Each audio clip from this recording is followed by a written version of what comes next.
আল্লাহ তাআলা কোরআনুল কারীমের মধ্যে ইরশাদ করেছেন, লাইন শাকারতুম লাযীদান্নাকুম ওয়া লাইন কাফারতুম ইন্না আযাবি লাশাদীদ। জোরে বলেন আল্লাহু আকবার।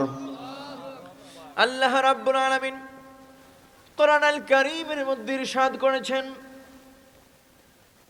আল্লাহ রাব্বুল আলামিন বলেন, ও বান্দারা আমার, আমি আল্লাহর নিয়ামত লাভ করার পরে আমি আল্লাহ পাকের শুকর আদায় করো। আল্লাহ পাকের শুকর আদায় করলে লাভ কি? আল্লাহ পাকের শুকর আদায় করলে আল্লাহ সুবহানাহু ওয়া তাআলা বান্দার সেই নিয়ামতের মধ্যে বরকত বাড়ায়া দেন।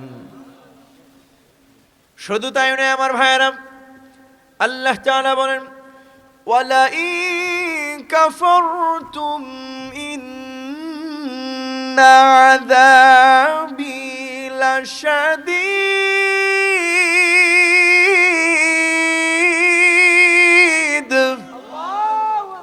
আল্লাহ রাব্বুল আলামিন বলেন, ও বান্দারে আমার, শুনো শুনো, তুমি যদি আমার শুকরগুজার বান্দা হও, আমি আল্লাহ তাআলা তোমার সেই নিয়ামতের মধ্যে বরকত বাড়ায়া দেব। আর যদি আমার না শুকর বান্দা হও, তাহলে জেনে রাখো, ওয়ালা ইন কাফারতুম ইন্না আযাবি লাশাদীদ। আমি আল্লাহ তোমার সেই নিয়ামতগুলোকে ছিনায় নেব আর তোমার উপরে নাজিল করে দিব আমার আযাব আর গজব। আল্লাহ বলেন, ইন্না আযাবি লাশাদীদ। বান্দা জেনে রেখো, নিশ্চয়ই আমি আল্লাহর আযাব বড় কঠিন। আমার আল্লাহ বলেন, ও বান্দারা শুনো শুনো, আমি আল্লাহর আযাব বড় কঠিন। আল্লাহ পাক বান্দাকে ধরেন না। আল্লাহর কোন বান্দাকে যদি আল্লাহ একবার ধরে ফেলেন, তাইলে ওই বান্দাকে আর সারাসারির কোনো সুযোগ নাই। আপনি দুনিয়ার মন্ত্রী, মিনিস্টার, এমপি, জজ, ব্যারিস্টার, উকিল দিয়ে কোনো কাজ হবে? বলেন না, কোনো কাজ হবে? কোনো কাজ হবে না।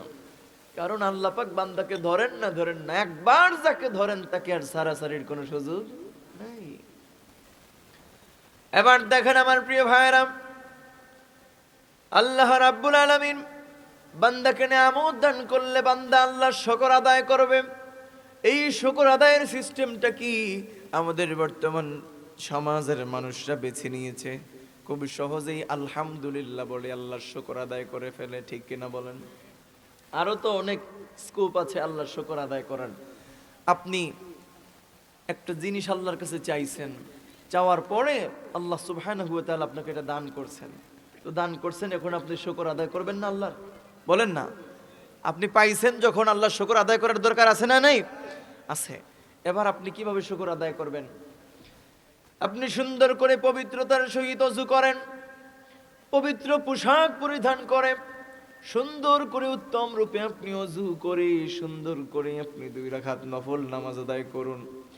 2 রাকাত নফল নামাজ আদায় করে আমার আল্লাহ রাব্বুল আলামিনের রহমতের দরজার মধ্যে ভিক্ষার হাত বাড়ায়া দেন। আল্লাহর রহমতের দরজার মধ্যে ভিক্ষার হাত বাড়ায়া যখন মালিককে ডাক দিয়ে বলবেন, মালিক, আমি এই জিনিস আপনার কাছে চাইছিলাম, আপনি মায়া করে দয়া করে আমাকে এই জিনিস দান করছেন। ও আল্লাহ, আমি তো আপনার শুকরগুজার বান্দা হতে পারি নাই, তবুও চেষ্টা করছি 2 রাকাত নফল নামাজ আদায় করে আপনি আল্লাহর শুকর আদায় করতে। ও মালিক, আপনি আল্লাহ আপনার গোলামের উপরে সন্তুষ্ট হয়ে যান।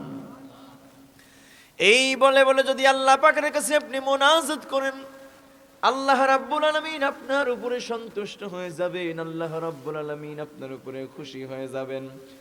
আর আল্লাহ যদি আপনার উপরে খুশি হয়ে যান, তাইলে আপনার সেই নিয়ামতের মধ্যে বহু বহু গুণে বরকত বাড়ায়া দিবেন কে?